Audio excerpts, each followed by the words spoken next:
하나님의 말씀은 사도행전 20장 24절 말씀, 한 절 말씀입니다. 말씀을 봉독하겠습니다. 내가 달려갈 길과 주 예수께 받은 사명을 곧 하나님의 은혜의 복음을 증언하는 일을 마치려 하면은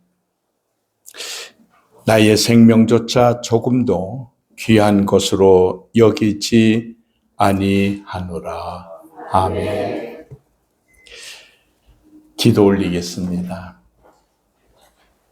하나님, 2달 동안 하나님의 은혜 가운데서 한국에서 쉼을 얻으며 선교 교회들을 방문할 수 있게 해주시고 선교 회원들을 만날 수 있게 해주심을 감사를 드립니다.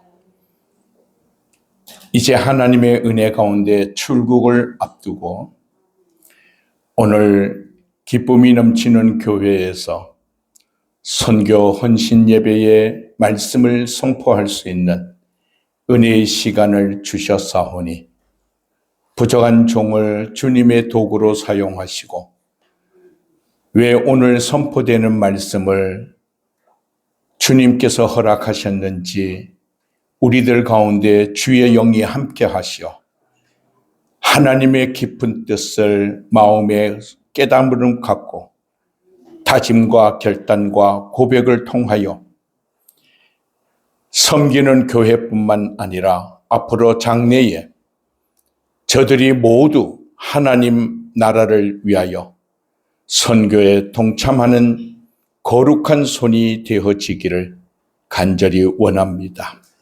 부족한 종을 성령께서 인도하여 주시기를 원하옵고 예수님 이름으로 기도합니다. 아멘. 오늘 말씀 제목은 참여에서 동참으로 이어가는 선교, 그렇게 제목을 삼았습니다. 저는 70세 목회 은퇴를 하고 편안하게 그냥 쉬면서 남은 여정을 보내도 되는데 마음에 기도하는 모습 속에서 이미 5년 전에, 은퇴 5년 전에 결정하였던 마음이 있어서 그래서 선교 사역으로 동참하고자 선교 단체를 만들었는데 미션 제대로 그렇게 이름을 붙였어요. 한번 제대로 선교해보자.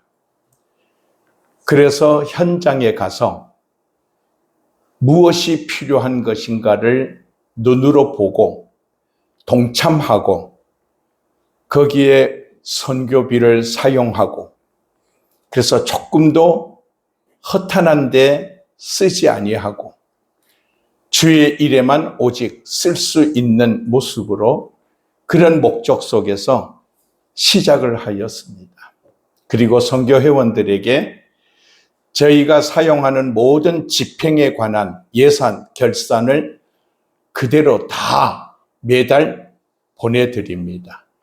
작은 것 하나 사는 것까지도 오픈. 그래서 물질이 어디에 쓰이는 것인가를 다 알 수 있도록 그리고 우리가 활동하는 사역을 유튜브로서 공개적으로 영상을 나타내고 한 달에 한 번씩 선교 소식지를 만들어서 카톡으로 보내드립니다. 근데 카톡으로 보내다 보니 저에게 전화번호가 저장되지 않으면은 제가 보낼 수가 없잖아요. 기쁨의 교회는 저희 가족들과 그리고 목사님 그리고 개인적으로 4분 이 4분은 뭐 다른 일로 물어보고 이렇게 하는 가운데서 전화번호를 받았는 것이기 때문에 그 4분에게만 지금 소식지가 가고 있어요. 그 외에는 모를 것입니다. 소식지를 받지 못하고 그러니 미션 제대로 유튜브에서 치면은 활동하는 영상은 여러분들이 얼마든지 보실 수가 있어요. 목사님에게 모든 것을 선교 소식지도 보내니 혹 받고 싶은 분 계시면 목사님에게 여쭈어 보시든가 아니면 전화번호를 알게 되면 제가 소식지를 연락을 드릴 수가 있게 되겠어요.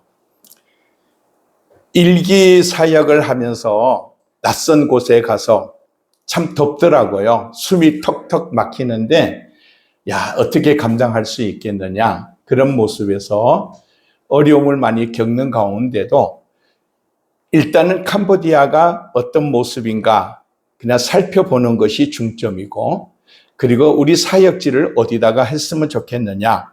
그래서 몇 지역을 둘러보고, 또 제가 잘 아는 먼저 와 있어서 사역을 이루었던 최강원 선교사라고 NYC 센터를 운영해요. 그래서 CCC에서 파송이 된 선교사인데 그 선교사님이 활동하는 곳에 협력했어요.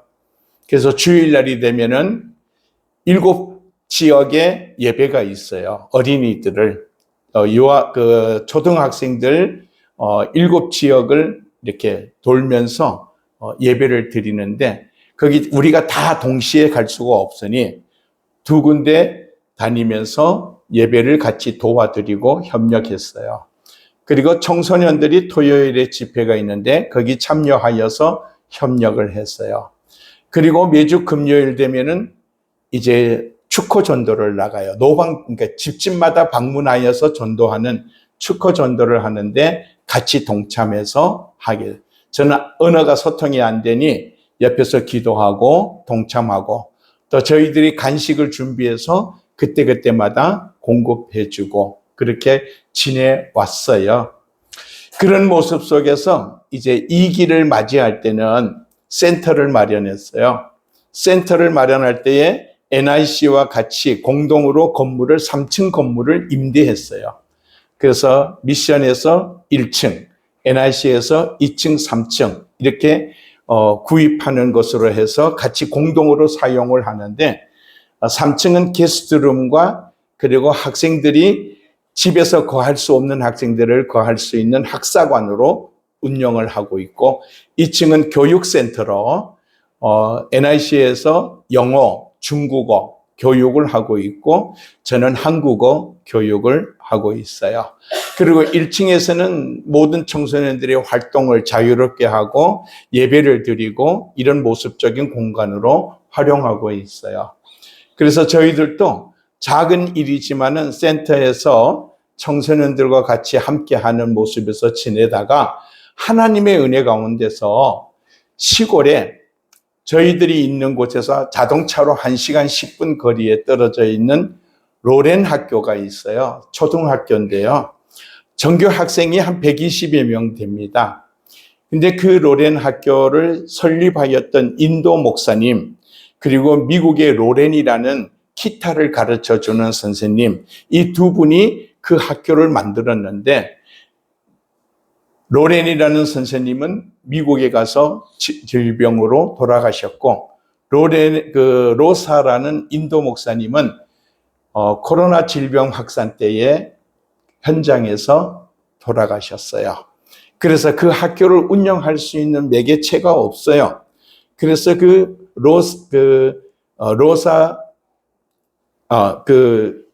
인도 선교사님의 제자가 되는 분이 계시는데 그분이 스마땡 교회를 담임하고 있는 목사님이셔요.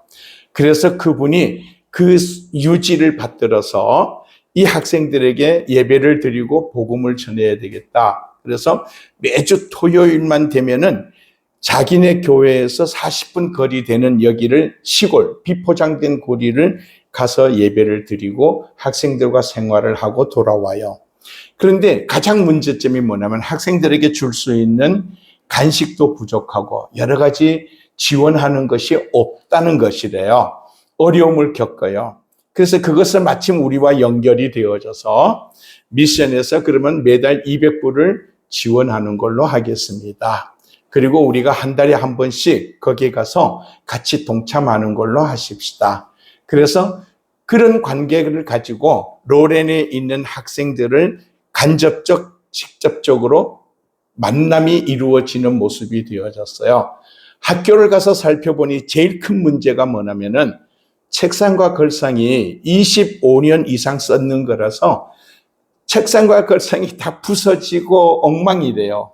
그런데도 바꿀 수가 없어요. 왜냐하면은 캄보디아의 교육부에서는 학력은 사립이니 학력은 인가해 주는데 재정 지원은 한 푼도 없어요. 그러니 자체적으로 해결을 해야 되는데 해결할 길이 없는 거래요. 거기 선생님이 학교를 맡고 있는데 교장도 되고 선생도 되고 학교 운영도 되고 하는 분인데, 그래서 물었어요. 무엇이 제일 필요합니까? 첫 번째 지체하지 않고 대답이 책상과 걸상, 칠판을 새 것으로 좀 바꿨으면 좋겠습니다. 그래서 하겠습니다. 그래서 푸놈펜에 가서 책상과 걸상과 선생님 책상과 의자와 그리고 칠판 이렇게 전부 다 완전히 새 것으로 바꾸어 드렸어요. 선생님이 하늘에서 천사를 만난 것 같습니다. 얼마나 기뻐 감격하는지. 그래서 그걸 바꾸어 주면서 제가 생각을 했어요. 이 학교를 교회 학교로 만들어야 되겠다. 제가 그런 생각을 가졌어요. 왜냐면은 제가 캄보디아에 갔을 때 두 가지를 생각했어요. 하나는 교회를 세우는 것과 또 하나는 교회 학교를 세우는 것, 이 두 가지를 생각했는데 가장 어려운 점이 뭐냐? 물론 언어가 소통이 안 되는 것도 있지만은 기존의 선교사님들이 우리 목사님도 선교사역 하셨겠습니다만은 기존의 선교사님 하신 분들이 다 영역이 있어요. 그 영역에 들어간다는 것은 어려워요. 보면은요. 보이지 않는 모습들이 있거든요. 그래서 이게 아니구나 하고 교회를 세우는 것도 어려움이 부착되고 교회 학교를 운영하는 것도 굉장히 어려움이 부착됨으로써 차라리 현지인 교회의 어려운 것을 우리가 서포트하자. 필요한 것을 지원하고 거기에 같이 참여하자. 이렇게 방향을 전환을 시켰어요. 그래서 어려운 교회를 찾아서 협력하다 보니 비가 새는 아주 작은 교회가 있는데 예배당에 가보니 비가 새고 안에 막 파이프로 물받이하고 이런 모습이 있어요. 그래서 여기 리모델링을 해줘야 되겠다. 그래서 전체적으로 리모델링을 해줬어요. 지붕 다 기세로 하고. 그랬더니 예배당이 완전히 굉장히 아름다운 모습으로 만들어졌어요. 행복해해요. 그래서 그 목회자도 전도사님이신데 아주 열심히 교회를 목회하고 있어요. 그것을 기뻐하시는 모습을 보니 제2, 제3의 교회들이 연락이 자꾸 이렇게 들어오는 것이 있어요. 그래서 이제 찾아가는, 답사하는, 확인하는 중에 있거든요. 그런데 이 로렌 학교를 딱 보니 교회 학교를 활성화할 수 있는 거래요. 꿈이 이루어지는 거래요. 교회 학교. 학생들이 120여 명인데 예배드리러 오는 학생이 60명이래요. 그래서 저희들이 지원하고 동참해보니 학생들이 순식간에 80명으로 늘어났어요. 보면은요. 그래서 이것을 교회 학교로 운영해야 되겠다. 그래서 완전히 교회 학교 운영 시스템으로 이제 하려고 이번 3기에 가게 되면은 교회 학교로 직접 참여해서 매주 가서 그들과 활동하면서 교회 학교 운영을 해보려고 그래요. 그리고 학교에 성경을 가르치는 선생님이 있어야 되겠다. 그래서 과목을 성경 교육이라는 과목을 만들어서 거기 선생님을 한 분을 상주하도록, 그리고 이 선생님은 미션에서 모든 봉급을 지원해 주고, 그러면 그 학생들에게 매주 거기 거주하면서 매일 성경을 가르쳐 줄 수 있잖아요. 그리고 토요일 되면 그 학생들과 예배를 드릴 수 있고, 또 교회학교 운영도 공전해서 할 수가 있고, 얼마나 좋아요. 우리나라에도 CEF가 있어요. 어린이 전도협회가 있어요. 근데 그 어린이 전도협회 활동하던 목사님이 캄보디아에 가서 선교하다가 돌아가셨어요. 돌아가셨는데 그 사모님이 이어받아서 활동하다가 나이가 들어서 더 활동하기가 어려우니 캄보디아의 제자들을 키웠던 현지인들의 사역자들에게 넘겨줬어요. CEF를. 그래 그걸 알고 그 CEF 사역자들에게 연결을 해서 9월달, 10월달 요 사이에 어린이 부흥회를 하기로 했어요. 그러니까 거기에 필요한 모든 비용을 다 지원해주고 당일날에 식사를 만들어서 공개적으로 대접을 하려고 그러고, 그래서 이런 모습을 통해서 어린이들에게 예수 영접하고 구원의 확신 속에서 좀 변화된 삶을 이루어야 되겠다. 이런 것이 이제 3기 속에서 진행이 되려고 기획하고 있는 거래요. 그런데 이 스마트행 목사님이 어떤 생각을 가졌느냐면은 저한테 고백을 하는 거래요. 목사님, 저는 신학을 공부하고 그리고 지금까지 교회를 맡아서 담임으로 있지만은 제가 목회를 배워본 적이 없습니다. 여러분, 캄보디아의 현지인 교회는요, 재정이 빈약해요. 헌금이 거의 없어요. 보면은요. 그래서 운영 자체가 어려워요. 그러니 이 럿디 목사님도 예배 시간마다 예배의 설교는 굉장히 열정적으로 하는데 하는 다른 부수적인 활동의 프로그램은 없어요. 그래서 이분이 저한테 요청을 해요. 목사님은 한국에서 은퇴할 때까지 정통교단에서 이렇게 목회하셨으니 저희 교회에 같이 동력하셔서 모든 목회의 프로그램을 만들어 주시면 제가 그것을 실행하겠습니다. 그리고 그게 필요한 것을 지원해 주시면 고맙겠습니다. 제가 가만히 생각했어요. 제가 처음에 기도의 제목 속에 있던 게 교회를 세우는 것과 교회 학교를 하는 것, 이 두 가지였는데 가만히 있어도 제가 땅도 없고 교회도 안 세우는데 스마트행 교회가 있잖아요. 물론 미션 제대로 교회는 아니래요. 그렇지만은 제가 직접 목회의 계획을 세워서 활동할 수 있는 교회가 있다는 거, 너무 감사한 거래요. 그래서 같이 동참해서 할 수 있겠다. 교인은 한 26명 됩니다. 근데 나이도 좀 많이 드셨는 분들, 젊은 분들은 한 5-6명 밖에 없어요. 그 다음에 또 하나는 교회 학교인데, 로렌 학교를 통해서 엄청난 많은 학생들이 있어요. 이것을 교회 학교로 운영해가지고 활동하면 참 좋겠다. 두 가지가 동시에 연결성이 되는 거래요. 그래서 지금 3기에는 마음이 부풀어 있어요. 너무 바쁘게 보내겠구나. 이런 마음을 가지고 제가 센터에는 2년 계약이 되어 있기 때문에 1년을 더 있어야 돼요.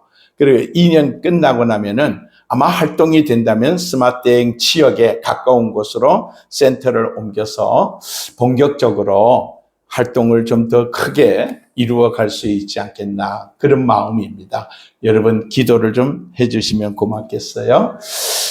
오늘 말씀을 통해서 간단하게 제가 말씀을 드리고자 합니다. 이스라엘 백성들에게 하나님께서 유월절을 지키도록 말씀하셨어요. 그래서 이스라엘 백성들은 6월절 되면은 전부 예루살렘에 와서 하나님께 경배를 드려요. 근데 이 6월절을 지키는 데는 4가지의 의미가 있어요.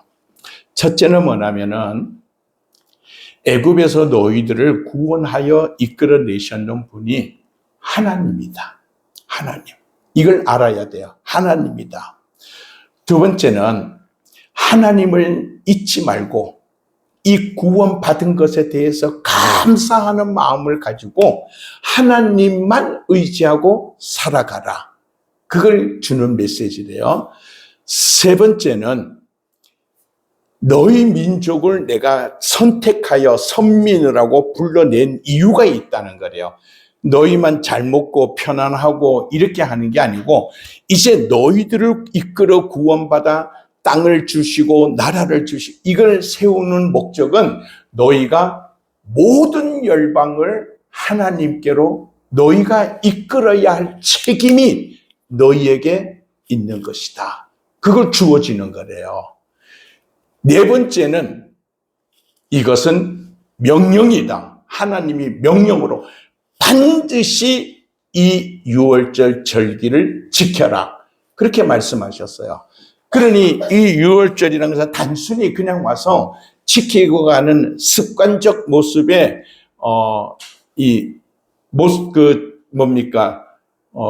보이는 어떤 참여가 아니고 이 유월절 속에 담겨있는 하나님의 깊은 뜻을 헤아리고 우리가 어떻게 해야 될까, 이걸 깨달아 가지고 동참하는 모습으로 나아가야 되는 것이래요.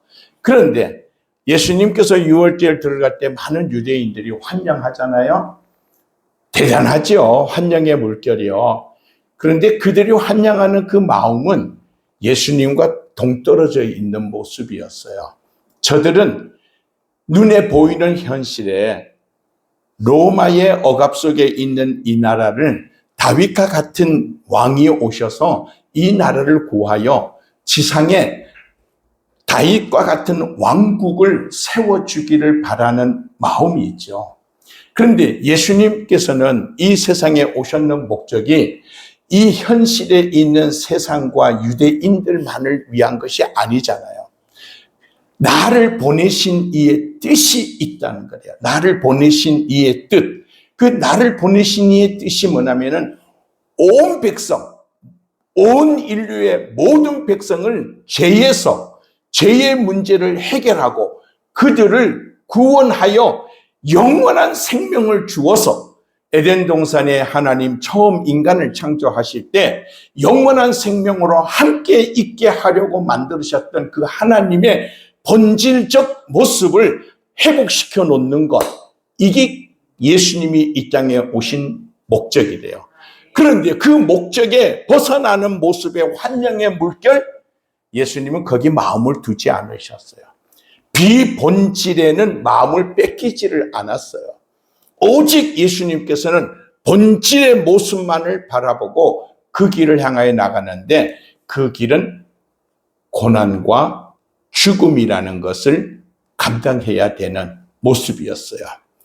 자, 이런 모습 속에서 예수님께서는 하나님께서 보내신 일, 그 일을 이루는 가운데 무리들은 하나님의 뜻은 깨닫지도 아니하고 욕망에만 이끌리는 모습에서 저들은 예수님을 환영하는 그 아우성을 치던 목소리가 자기들의 기대와 맞지 않을 때, 자기들의 바라는 모습과 일치되지 않을 때 저들은 예수님을 돌아서게 되는 모습을 나타내요.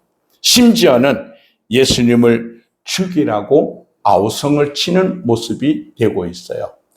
그들이 환영하는 그 모습은 예수님이 이루고자 하시는 일에 동참이 아니래요. 저들은 참여 속에서 기회를 엿보고 있다가 나와 맞지 않으면 돌아서는 것이죠. 제가 언젠가 화요일 날인가 사순절 기간 그 고난주간의 기도의 말씀을 한번 묵상할 때 말씀드렸는데요.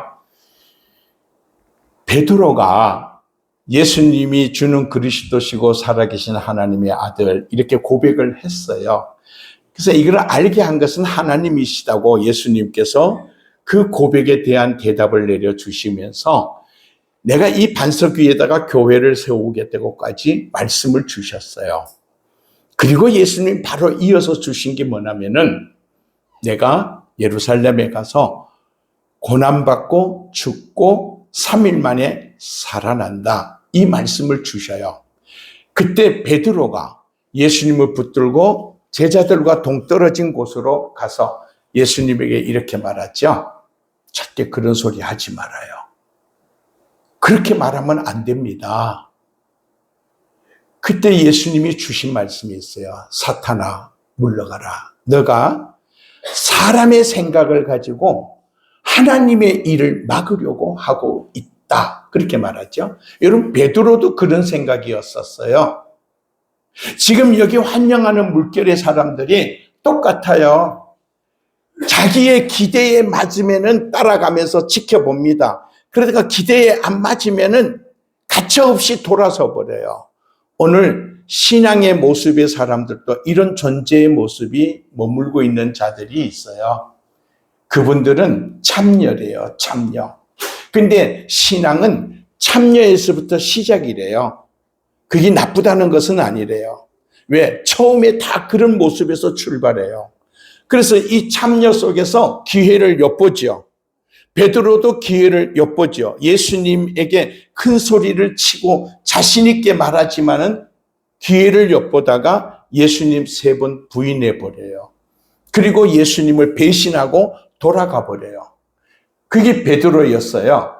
근데 오늘날 신앙인들도 이런 존재의 모습이 허다하게 있습니다. 말은 잘하는데 말을 지켜 행하지를 못합니다. 기도는 너무 감동적인데 그 사람이 교회 밖에 삶의 모습을 보게 되면 맞지 않는 모습들이 허다하다는 것이래요. 그러나 이런 참여의 모습에서 베드로가 동참의 모습으로 바뀌어지잖아요. 여러분 잘 아시지만은 베드로가 내가 사람을 기쁘게 하느냐 하나님을 기쁘게 하느냐, 내가 사람의 말을 듣느냐 하나님의 말씀을 듣느냐, 자신 있게 얘기하면서 죽음을 두려워하지 않는 사도의 모습으로서 십자가에 거꾸로 죽음의 순교를 당하는 삶은 분명한 동참이래요.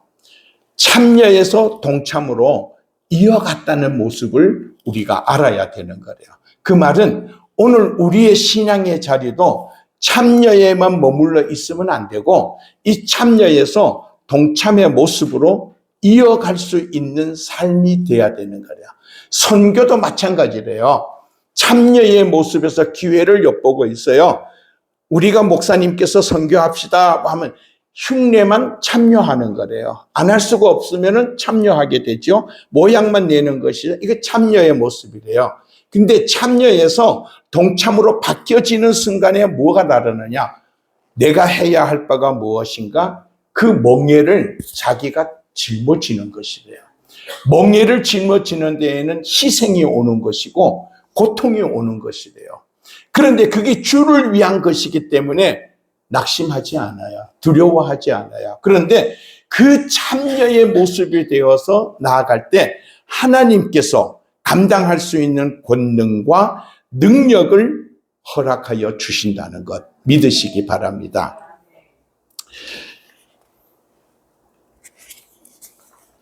우리가 한 가지 생각해야 될 것이 있어요. 그것은 뭐냐면은 아리마대 요셉이라는 사람을 우리가 잘 알아요.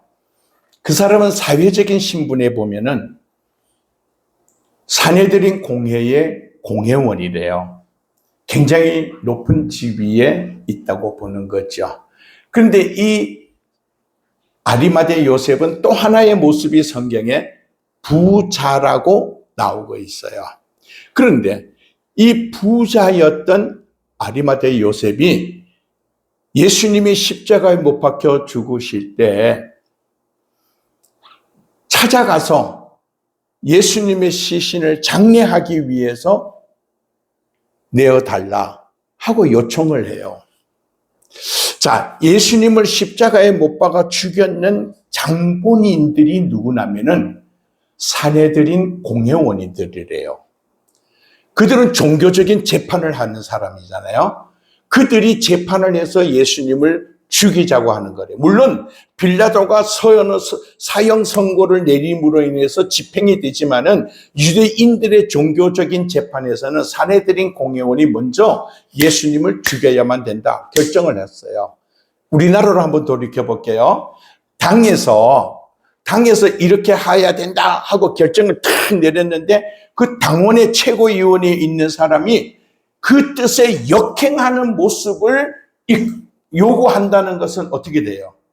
그럼 배신의 행위가 되는 거고 자기에게 어떤 모욕이 오고 어떤 고통이 오고 손해가 오는 것 그 다 있죠 거기에. 그럼에도 불구하고 가서 그걸 나타낸다는 것은 그건 정의가 아니면은 못하는 거잖아요. 보면은 마찬가지로 아리마대 요셉, 니고데모 이 다 공회원들인데 이분들이 가서 직접 예수님의 시신을 장례하겠다고 받아오는 것은 이분들의 신앙과 삶의 자리는 참여가 아니라는 것이래요.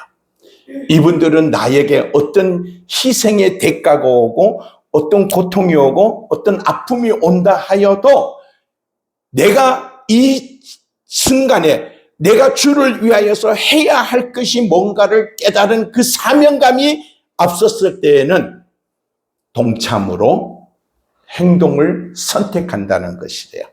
오늘 우리의 신앙과 삶의 자리도 그 선택의 아름다운 결론을 맺을 수 있어야 되는 것이래요. 하나님의 나라는 영광스러운 자리를 원한다면은 고난의 자리를 피하지 말아야 합니다. 그곳에 내가 있음을 고백해야 되고, 이 고백은 참여해서 이루어지는 것이 아니고 동참하는 자리가 주어지므로 거기서 멍에를 맬 수가 있는 것입니다. 예수님께서 제자들에게 이런 말씀을 주셔요. 이 제자들은 전부 예수님과 예루살렘을 입성하면서 영광의 자리에만 아주 마음이 들떠 있었어요. 심지어는 야고보와 요한의 어머니가 예수님의 곁에 와서 청탁을 요구하는 것을 제자들이 뒤에서 오면서 그걸 보았잖아요. 보고 예수님은 앞서가고 제자들은 뒤에서 자기들끼리 막 수근수근 하면서 지금 막 감정이 끌어오르는 모습이었었죠. 예. 근데 예루살렘에 들어가셔서 유월절을 앞두고 만찬의 자리가 될 때는 예수님 발을 씻겨주는 사람이 한 사람도 없었어요. 왜냐하면 전부 다 높아지고자 하는 마음만 있지 낮아지고자 하는 마음이 없어요. 내 집에 손님이 오면은 발을 씻겨주셔야 돼요. 근데 그 발을 씻겨주는 사람은 그 집에 어떤 사람이죠? 높은 사람이 아니고 하인, 낮은 사람이래요. 그러니까 발을 씻겨주는 사람은 스스로 나는 낮은 자다. 그걸 보여주는 거거든요. 아무도 안 해주는 거예요. 아무도 안 해줘요. 전부 다 높은 데만 탁 마음 가지고, 야, 나보다도 나이가 어린 쟤가, 나보다도 늦게 온 쟤가, 나는 아니야, 나는 아니야. 전부 그런 모습 속에서 눈치만 보고 있는 거잖아요. 근데 그때 예수님이 하셨는 것이 뭡니까? 수건을 허리에다 동이고 대야에다 물을 뜨고 제자들의 발을 씻겨주는 거예요. 그리고 베드로에게까지 왔어요. 베드로가 깜짝 놀랐죠. 근데 예수님 거기서 주시는 말씀이 있어요. 내가 선생으로서 너희에게 본을 보였으니 너희도 이와 같이 하라.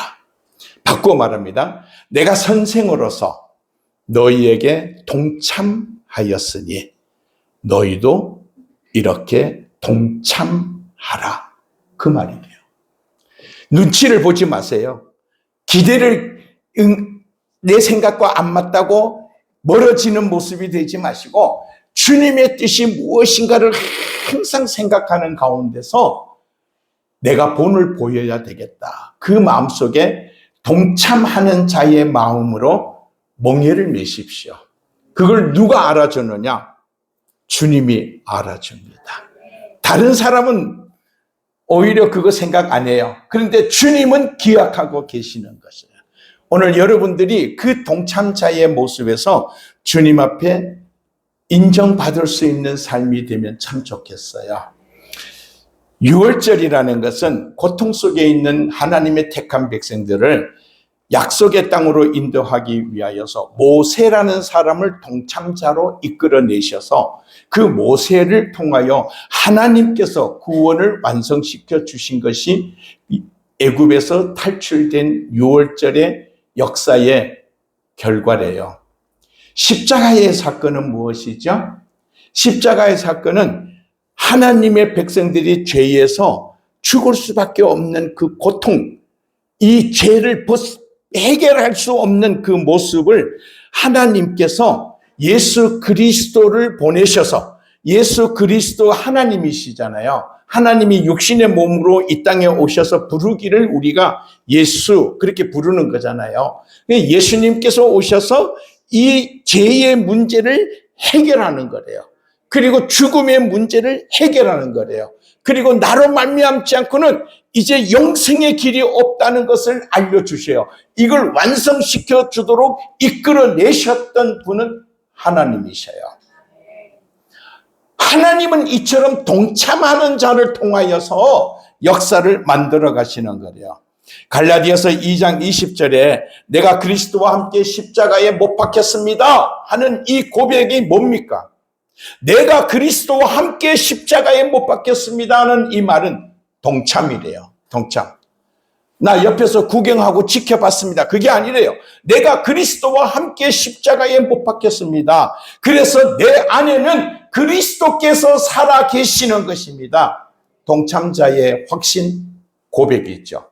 이제 내가 남은 생애는 나를 위하여 십자가에서 못 박혀 죽으신 그 예수 그리스도를 믿는 믿음으로 내가 살아가는 것입니다. 이거 동참의 고백이라는 거예요. 오늘 사도 바울만이 아니라 우리 모두가 이런 동참의 믿음과 고백을 가지고 주님이 우리에게 말씀하신 이 선교라는 사명 속에 내가 멍에를 질 수 있는 하나님의 제자가 되어야 된다는 것입니다. 십자가의 본질은 하나님의 의를 지키기 위하여서 남을 거기에다가 죽이는 것이 아닙니다. 유대 종교 지도자들이 하나님의 의라는 명목으로 남을 십자가에 죽여놓고 있습니다. 근데 십자가의 본질은 뭐냐? 하나님의 의를 이루기 위하여서 내가 그 십자가에 못 박혀야 되는 것이냐. 내가 그 십자가의 순교의 피가 되어야 되는 거예요. 내가 그 십자가에 멍에를 지고 고난과 고통을 감수해야 되는 것이래요. 그게 십자가의 의미를 나타내는 것이고 그것이 하나님의 의를 온전히 세워가는 것입니다. 예수님이 제자들에게 내가 마시려는 잔을 너 마실 수 있느냐 하고 물었을 때에 여러분 누가 똑바로 그 잔을 마시겠다고 대답을 할 수 있습니까? 겉모습으로는 얼마든지 얘기하지만은 실제 삶 속에 가보면은 전부 참녀로서 기회를 엿보다가 뿔뿔이 흩어지잖아요. 베드로는 멀찍이 재판의 자리를 서서 예수님에 가서 궁금한 모습, 그 왜 멀찍이 갔을까요? 그게 참녀래요, 참녀. 왜 보고 기회만 어떻게 되면 돌아서는 요 거리 두는 거죠, 거리. 그런데 사도 요한은 어디에 갔었어요? 사도 요한은 예수님 재판받는 깊숙이 들어갔어요. 깊숙이. 베드로가 있던 뜰이 아니래요. 깊숙이 들어갔어요. 사도 요한은. 그리고 십자가에 못 박혀 죽으시는 예수님의 현장 앞에 다른 제자들은 다 달아나서 누가 남아 있었어요? 사도 요한은 남아 있었어요. 사도 요한은 마지막까지 거기 남아서 십자가상의 주님이 자기에게 사명을 부여하는 것을 받아요. 내 어머니 마리아가 내 어머니다. 그 사도 요한이 그 사명을 받고 마지막까지 마리아가 세상 떠날 때까지 모시고 있어요. 이 요한의 모습을 하나님이 보시고 있다는 거래요. 그리고 결국은 밤모섬에서 요한에게는 환상과 계시의 모습에서 하나님의 나라를 보여주시는 거예요. 이거 원래 베드로가 거기 있었으면 베드로가 그걸 봐야 되는데 사도 요한이 있고 베드로는 도망가 버렸잖아요. 그리고 남이 알지 못하는 크고 놀라운 은밀한 일을 하나님께서 보여주셔서 이 하나님의 나라에 계시된 모습을 기록하잖아요. 그리고 그것을 오늘 우리에게 주셔서 우리에게 이 사명에 동참하는 선교가 되라고 오늘 우리에게 일깨워 주고 있는 것이 요한계시록이라는 것이죠. 사랑하는 성도 여러분, 복음의 역사는 선교 현장에 멀리 서서 그저 지켜보는 동참자에 의해서 이루어져 오지 않았습니다. 선교의 복음의 역사는 항상 자신의 사명을 가지고 주님의 부르심 앞에 가든지 보내든지 이 삶 속에서 동참하는 자를 통하여 하나님은 역사를 만들어 내셨습니다.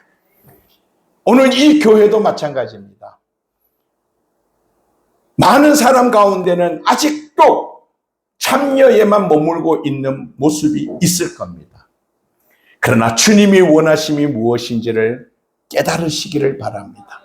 참여에만 있다가 흉내만 내고 모양만 내고 슬그머니 내게 부담이 되고 그러면 돌아서는 그 모습이 아니고, 내가 쓸 것을 못 쓰고 내게 어려움이 올지라도 생명을 구원하는 이 선교적 사명 속에는 현장 속에서 멍에를 메고 가는 자도 있지만도 그 멍에를 위하여 기도하는 모습 속에서 주의 복음의 사역의 필요를 공급해 주면서 동참하는 자의 희생과 헌신, 하나님은 기억하고 있을 것입니다.